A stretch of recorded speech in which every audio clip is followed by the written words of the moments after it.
नमस्कार दोस्तों, आज की इस कड़ी में हम लेकर आए हैं आपके लिए लेखक अमरकांत द्वारा रचित एक मार्मिक कहानी जिसका शीर्षक है दोपहर का भोजन। सबसे पहले इंट्रोडक्शन सुनिए। अमरकांत द्वारा रचित दोपहर का भोजन कहानी गरीबी से जूझ रहे एक निम्न मध्यवर्गीय परिवार की कहानी है।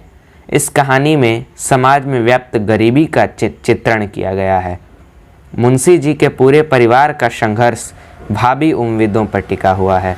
सिद्धेश्वरी गरीबी के एहसास को मुखर नहीं होने देती और उसकी आंच से अपने परिवार को बचाए रखती है। कहानी यहाँ से शुरू होती है। कहानी की नायिका सिद्धेश्वरी दोपहर का भोजन बनाकर अपने परिवार के सदस्यों की प्रतीक्षा करती है। वह गर्मियों की दोपहर में भूख से व्याकुल बैठी है क्योंकि घर में इतना खाना नहीं है कि 2 रोटी खाकर वह अपना पेट भर सके।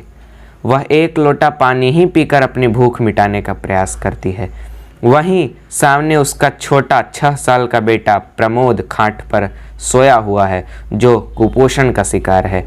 दोपहर के 12 बज गए हैं और भोजन का समय हो गया है। तभी बड़ा बेटा रामचंद्र आकर चौकी पर बैठता है जिसके चेहरे पर निराशा झलक रही है। वह एक दैनिक समाचार पत्र के दफ्तर में प्रूफ रीडरी का काम सीखता है और अभी तक बेरोजगार है। सिद्धेश्वरी उसके सामने भोजन परोसती है। रामचंद्र के 2 रोटी खा लेने के बाद वह उससे और रोटी लेने के लिए आग्रह करती है, लेकिन वह भूख न होने का बहाना बनाकर मना कर देता है।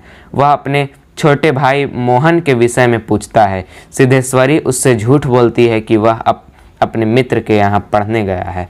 वह रामचंद्र को खुश करने के लिए यह भी कहती है कि मोहन हर समय उसकी प्रशंसा करता है ताकि वह थोड़ी देर के लिए अपने दुख को भूल सके। कुछ देर बाद उसका मंझला बेटा मोहन खाने के लिए आता है। सिद्धेश्वरी खाने में भी उसे 2 रोटी, दाल और थोड़ी सी सब्जी परोसती है। सिद्धेश्वरी उससे भी झूठ बोलती है कि उसका बड़ा भाई रामचंद्र उसकी बहुत प्रशंसा कर रहा था। यह सुनकर मोहन प्रसन्न हो जाता है। सिद्धेश्वरी के कहने पर वह थोड़ी दाल पीकर ही पेट भरने का बहाना करता है और रोटी लेने से मना कर देता है। उसके बाद घर के मुखिया और सिद्धेश्वरी के पति मुंशी चंद्रिका प्रसाद आते हैं और खाना खाने बैठ जाते हैं। 2 रोटी खाने के बाद सिद्धेश्वरी उनसे और रोटी लेने के लिए आग्रह करती है, लेकिन घर की वास्तविकता से परिचित मुंशी जी मना कर देते हैं। उसके सामने भी सिद्धेश्वरी दोनों बेटों की प्रशंसा करती है ताकि उनमें एकजुटता बनी रहे।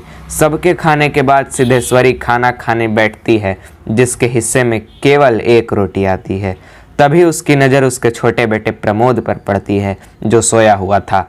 वह उसके लिए आधी रोटी रखकर स्वयं आधी रोटी खाकर पानी पी लेती है। खाना खाते खाते उसकी आंखों से आंसू बहते हैं। उसकी व्यवस्था को बयां करते हैं।